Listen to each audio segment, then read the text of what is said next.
तो बच्चों, आज का आपका टॉपिक है कोऑर्डिनेशन। कोऑर्डिनेशन नाम से ही आपको पता चल रहा होगा, काफ़ी सही टॉपिक है, आसान टॉपिक है। आप लोग बचपन से जानते आए हो कोऑर्डिनेशन क्या होता है। सेम आज हम मैनेजमेंट के अंदर कोऑर्डिनेशन क्या होता है, इसका क्या इंपॉर्टेंट है, ये देखेंगे। पहले हम इसकी डेफिनेशन पढ़ते हैं।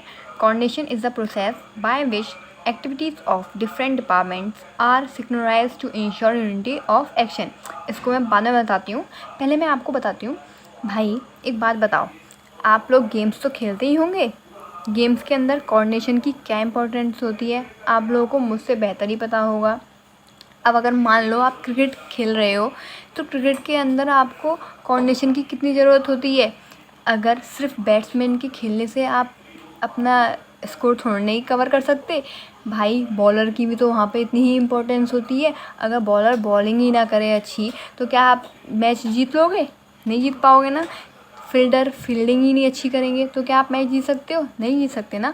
उसी प्रकार कोऑर्डिनेशन के अंदर सिर्फ एक डिपार्टमेंट के काम करने से कुछ नहीं होता भाई। मैनेजमेंट में हर डिपार्टमेंट को अपना अपना काम करना पड़ता है। सिर्फ एक ही डिपार्टमेंट काम करे, दूसरा डिपार्टमेंट काम ही ना करे या अच्छे से काम ना करे, तो क्या मैनेजमेंट या हमारी जो बिज़नेस है वो सही से चल सकता है? नहीं चल सकता। इन सबको अच्छे से चलाने के लिए क्या चाहिए? कोऑर्डिनेशन। यानी कि हर डिपार्टमेंट के अलग अलग जो डिपार्टमेंट्स हैं, उनकी जो एक्टिविटीज़ हैं, वो उन सब में अलग अलग तरीके के काम होते हैं। जैसे कि सेल्स डिपार्टमेंट में सेलिंग का काम होता है ना। प्रोडक्शन में प्रोडक्शन का काम होगा। ऐसी परचेज में परचेजिंग का काम होगा। तो उन सब की जो वो है वर्क है, उन सबको एकत्र करना, यानी कि एक ही डायरेक्शन देना या एक ही उसमें लगाकर उस जो काम है, यानी कि जो कंपनी का गोल है, उसको अचीव करने में लगाना, ये हमारा क्या काम करता है? कोऑर्डिनेशन करता है इसमें हेल्प। अगर कोऑर्डिनेशन ना हो तो मैनेजमेंट में कुछ भी काम होना पॉसिबल ही नहीं है भाई। अब आप लोग ये मान लो कि चलो हमें कहीं से 10,000 बॉक्स बनाने का क्या मिला है? हमें ऑर्डर मिला है। अब वहाँ पर क्या होगा? जब हम बॉक्स बनाना होगा, तो अगर सोचो कि परचेज़ डिपार्टमेंट अगर इतने प्लास्टिक ही ना ख़रीदे बॉक्स बनाने के लिए, तो क्या हम वो बॉक्स बना पाएंगे? नहीं बना पाएंगे। तो यानी कि परचेज़ डिपार्टमेंट का भी तो उसमें वो रहेगा इम्पोर्टेंस। तो इसी तरीके से अब परचेज़ डिपार्टमेंट से बात करने के लिए हमें भैया कोऑर्डिनेशन ही तो चाहिए होगा। यानी कि हर डिपार्टमेंट का अलग अलग एक दूसरे के साथ में कोऑर्डिनेशन होना चाहिए। ऐसा नहीं हो कि अगर एक डिपार्टमेंट अलग उसमें चलेगा, नहीं काम मानेगा, तो फिर वो मैनेजमेंट में वर्क ही नहीं कर पाएगा, है ना। तो कोऑर्डिनेशन की बहुत ज़्यादा इंपॉर्टेंस होती है हमारे मैनेजमेंट के अंदर। हम पढ़ते हैं coordination is not a separate function of management, it is the force that binds all other functions and thus called instance of management. अभी मैंने आपको बताया ना, कोऑर्डिनेशन कोई अलग से सेपरेट फंक्शन नहीं है, ये तो हर फंक्शंस को कराने के लिए एक फोर्स है। यानी कि एक बैकग्राउंड में एक बैक सपोर्ट की तरह काम करता है हमारा कोऑर्डिनेशन। अगर कोऑर्डिनेशन ही ना हो तो बाकी के जो डिपार्टमेंट्स हैं वो फंक्शन कर ही नहीं पाएंगे अपना, वो अपनी एक्टिविटीज़ को पूरा कर ही नहीं सकते। यानी कि मैनेजमेंट में कोऑर्डिनेशन का होना बहुत ज़रूरी है। बिना कोऑर्डिनेशन के मैनेजमेंट चल ही नहीं सकता। इसमें एक लाइन निकल के आती है, like a thread in a garland coordination is a part of all management function. भाई जैसे कि एक हार के अंदर एक थ्रेड की वो होती है ना इम्पोर्टेंस, उसी तरीके से मैनेजमेंट के अंदर कोऑर्डिनेशन का भी एक पार्ट होता है, एक इम्पोर्टेंस होती है। अब जैसे कि भाई बिना थ्रेड के एक हार बन ही नहीं सकता कभी भी। सेम बिना कोऑर्डिनेशन के कभी भी मैनेजमेंट के फंक्शंस काम कर ही नहीं सकते, यानी कि मैनेजमेंट फंक्शन कर ही नहीं सकता है। ओके बच्चों, समझ में आया आपको कोऑर्डिनेशन?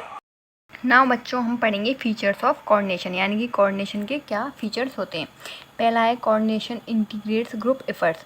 भाई मैंने अभी आपको बताया ना, कोऑर्डिनेशन क्या करता है? ग्रुप एफर्ट्स को एकत्रित करता है, एक ही डायरेक्शन में लगाता है ना। अगर कोऑर्डिनेशन नहीं होगा तो क्या ग्रुप काम कर पाएगा? ग्रुप एफर्ट्स जो है काम कर पाएंगे? नहीं कर पाएंगे ना।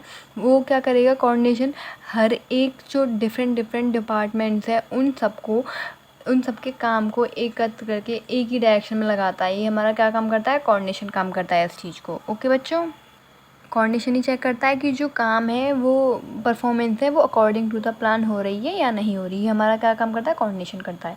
अब सेकंड टॉपिक है coordination ensure unity of action. Coordination क्या करता है? यूनिटी ऑफ एक्शन इंश्योर करता है। कैसे करता है? अब भाई, अब जो अलग अलग डिपार्टमेंट्स हैं उन सबके अलग अलग काम है, लेकिन कोऑर्डिनेशन की प्रोसेस के थ्रू ही या कोऑर्डिनेशन के द्वारा ही तो वो सारे जो काम है वो कंपनी का जो गोल है उसको अचीव करने में हेल्प कर पाते हैं, उसकी तरफ बढ़ पाते हैं, ये हमारा कोऑर्डिनेशन काम करता है। Coordination is a continuous process. Coordination continue process है, प्लानिंग से स्टार्ट होती है और टिल एंड तक चलती है, कंट्रोलिंग तक। ऐसा नहीं है कि बीच में कहीं रोक दी जाएगी, नहीं, ये चलती रहेगी। फोर्थ है आपका coordination is an all pervasive function, यानी कि कोऑर्डिनेशन हर जगह है, टॉप मैनेजमेंट में है, लोअर मैनेजमेंट में है, हर डिपार्टमेंट में, हर जगह क्या है, कोऑर्डिनेशन है, यानी कि यूनिवर्सल है। फिफ्थ है आपका coordination is the responsibility of all manager.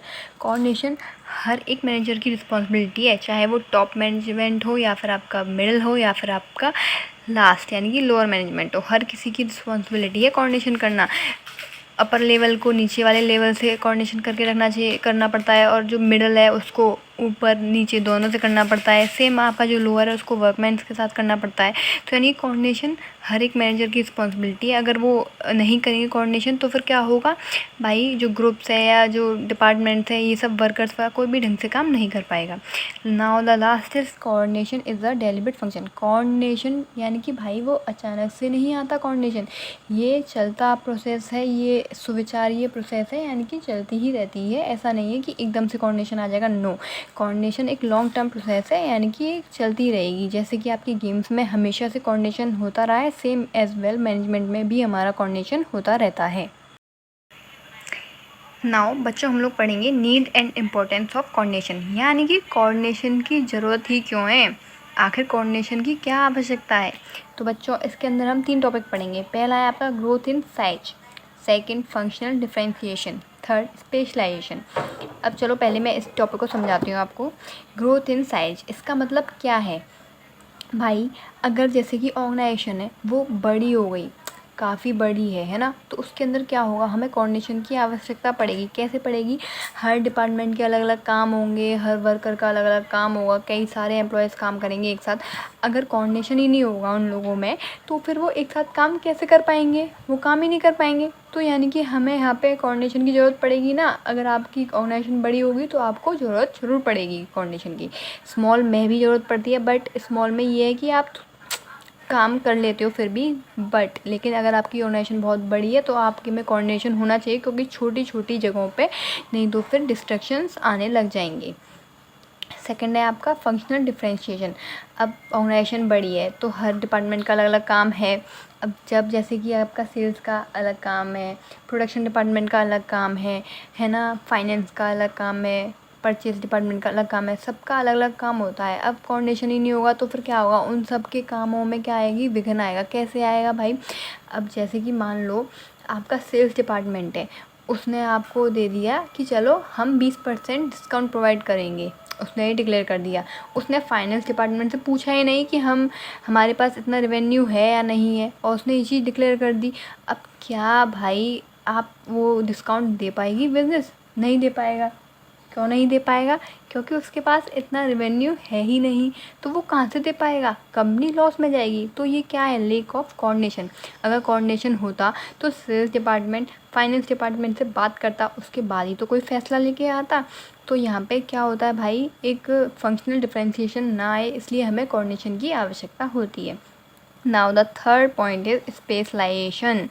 Specialisation के अंदर हम पढ़ेंगे जैसे कि भाई कंपनीज़ के अंदर स्पेशलाइज्ड वर्कर्स, एम्प्लॉयज़ या फिर मैनेजर्स वगैरह काम करते हैं। जो भी स्पेशलाइज्ड होते हैं वो क्या करते हैं भाई, वो अपने आप में थिंकिंग में बहुत ज़्यादा स्पेशलाइज्ड होते हैं। वो ये समझते ही नहीं है ज़रूरत कि हमें किसी से एडवाइस लेनी है, हमें किसी से पूछना है, वो अपने डिसीजन खुद लेने लग जाते हैं। अब उससे क्या होता है भाई, कंपनी के अंदर कॉन्फ्लिक्ट्स आने लग जाते हैं।